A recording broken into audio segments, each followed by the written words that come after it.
absolutely getting more traction, and it's on a global scale as well. I think it's great because it raises awareness. It's a very important issue. We need to address climate change. How can we do this? Clearly, our industry has a very important part to play globally. So, and our industry can mobilise change, right? So we can get corporates to respond. We can get governments to start thinking about it.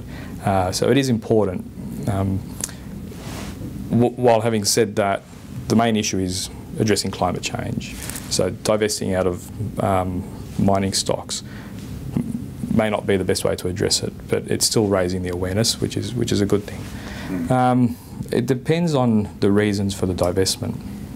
So for us, we can make the values decision. We don't think that it's an ethical decision to invest in coal stocks, for example, or tar sands. The problem I see for mainstream funds around the world is when they make a decision to divest based on financial reasons, because that would imply to me that when share prices fall enough, then they need to buy back in, which I don't think is the motive of the divestment movement. So if you're selling out from financial reasons, sure, it's a valid reason, and trustees should be considering that, and investors should be considering that as well. But I think we need to revisit the purpose of what we're trying to do, and that is address climate change. So we actually think the best way to address that is for the investment industry to try and coordinate and agree on how we can do that. And one thing that we propose, and one thing that we'd be starting to talk about with funds globally, is to be on a path of decarbonisation. We think the global economy needs to decarbonise. I think the IEA have suggested that we need to be at zero emissions by 2050 if we have any chance of staying within the 2-degree warming path. So if that's the base case, then the global economy needs to decarbonise. So it makes sense for institutional portfolios to also decarbonise and to commit to decarbonising their portfolios over that time frame. It's a tricky area because it comes down to what you believe the market is pricing in. I think it's a little bit naive to suggest that markets are not pricing any of the risks of companies not being able to extract all of their reserves, but at the same time they're not assigning a 0% probability as well, which nor should they.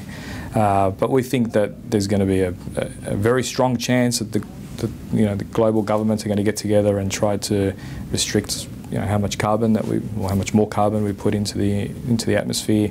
The question becomes about timeframes and what are the potential cash flows that these companies can be generating until those policies really kick in on any significant way. So the companies and the reserves still have an inherent value.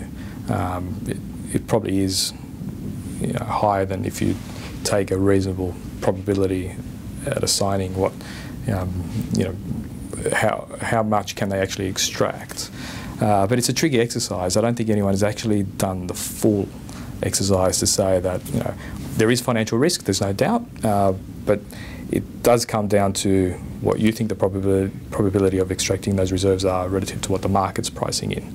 And that hasn't actually been quantified yet, but chances are that it's being, the market isn't pricing an appropriate probability, but the issue I have with the argument is that as share prices fall and the market starts pricing in the probability, does that mean that you buy back in because the financial risk isn't there anymore?